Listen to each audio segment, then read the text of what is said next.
Šodien mēs sagatavosimies nedēļu ilgam pārgājienu piedzīvojumam. Pirmkārt, mums ir jāapģērbjas. Pirms mēs apģērbamies, jāsaprot to, ka ņemot līdzi drēbes pārgājienā, cilvēki galvenokārt paņem kaut ko lieku. Tāpēc mums ir absolūts minimālisms uz galda un tādā pašā laikā pilnīgi viss, kas ir nepieciešams. Sāksim ar pirmo. Tātad mājās apģērbjoties, tu uzvelc apakšbikses, gatavojoties pasākumam. Vienas virsū, vienas līdzi somā. Krekliņš. Es izvēlos merino vilnas apakšveļu un arī krekliņu, tāpēc, ka viņi mazāk svīst, viegli izmazgāt un ir viegli. Otrs krekliņš, kas ir līdzi somā, ir ar garajām piedurknēm. Gadījumā, ja ir vēsāks vai arī ļoti spēcīgi saules stari, tev ir jābūt iespējai noslēpties no saules un tādā pašā laikā, lai nebūtu karsti, arī merino vilna. Apakšveļa tā ir domāta kaut kādām kritiskām situācijām, ja tu nosalsti, vai galvenokārt tomēr naktsmieram. Tātad, ejot gulēt, tu uzvelc merino vilnas augšiņu un merino vilnas apakšiņu. Silti un omulīgi.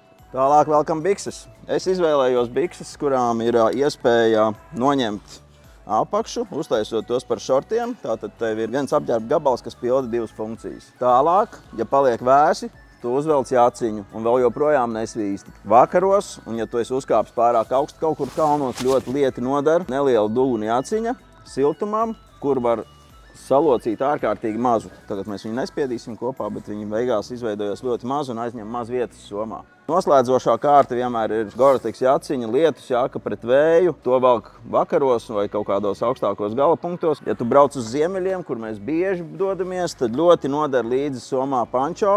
Vēlams ar āvēslēdzēju, lai tu pats viņu var uzvilkt sev pāri visai somai. Cepuri, kas tev pasargā gan no lietus, gan no saules, tāpēc ideāli ir izvēlēties tieši šādu veidu cepuri. Cimdi siltumam, vakarām, ķēžu posmiem. Zeķes es ņemu līdzi 4 tikai. Vienas virsū, 3 mugursomā. Vienas es lietoju tikai naktsmieram un pārējās rotē. Apavi. Pusaugstie apavi, kurus var cieši sašņorēt. Atceramies, ka jāpērk vismaz izmēru vai pusotru lielāk nekā ir tavi dienas apavi.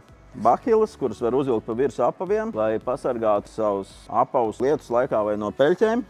Līdzi ļoti nodara rezerves apavi. Es izvēlos šīs čības, tās gan nav pārgājienu nodaļā, bet viņas ir domātas, lai šķērsot upes, uzvilkt vakaros nometnē, atpūtināt kāju pēc zābakiem. Tātad daudzfunkcionāli, varbūt arī zandals.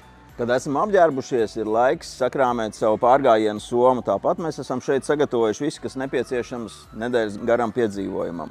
Soma.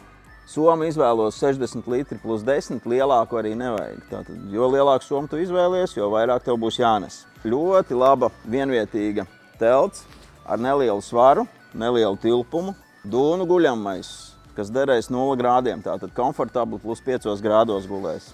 Pavisam neliels uzpūšams paklājiņš, trekinga nojas, lai atvieglotu slodzi no ceļiem. Aptieciņa, kas ir obligāti jāņem līdzi, to vajag papildināt arī ar zālēm, kuras ir nepieciešams tev pašam. Es mēdzu ņemt līdzi pavisam nelielu iepakot 10 litrīgu mazu mugursomiņu, ko izmanto dažādām mantām vai iepirkumiem, ja tādi gadās. Kosmētikas maciņš, zobu birsti, zobu pasta, ziepes, varbūt neliels šampūnīts, bet tas jau būs liekas. Saules krems. Tavs deguns ir jāsargā no saules. 1 vai 2 atkarībā no tā, cik tu esi gatavs nest ūdens necaurlaidīgie maisi, kur glabāt iekšā drēbes, naktsmieram, kurus jau mēs pirms tam apskatījāmies, vai arī netīrās, ja tādas gadās. Tālāk ēšanas piedarumi, karotīte. Es izvēlējos šo komplektu, jo tas ir titāna komplekts, bet dakšu es atstātu mājās, ņemt līdzi tikai karoti. Nazītis, izvēlos Jetboil degli, kas uzkarsē ūdeni nepilnas minūtes laikā un ir ārkārtīgi ekonomisks. Gāzes balons, lukturītis, powerbanka vai saules panelis. Jāizvēlās atkarībā no savu gala punktu. Daudz saules, derēs saules panelis,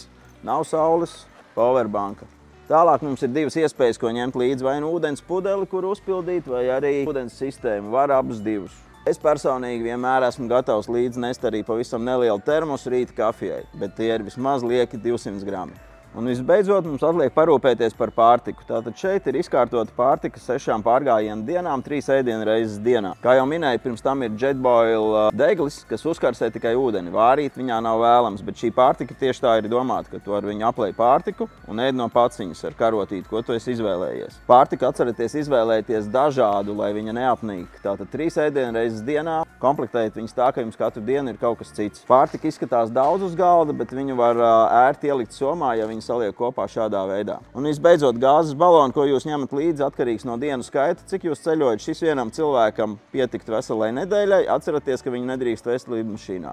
Ja jūs ceļojat uz ārzemēm, jums tas jāpērk būs uz vietas. Grūtos brīžos sev vajag pautināt dienā vismaz vienu saldu batoniņu enerģijas papildināšanai. Tagad tu zini, kā sapakot somu un tiekamies roveru piedzīvojumos.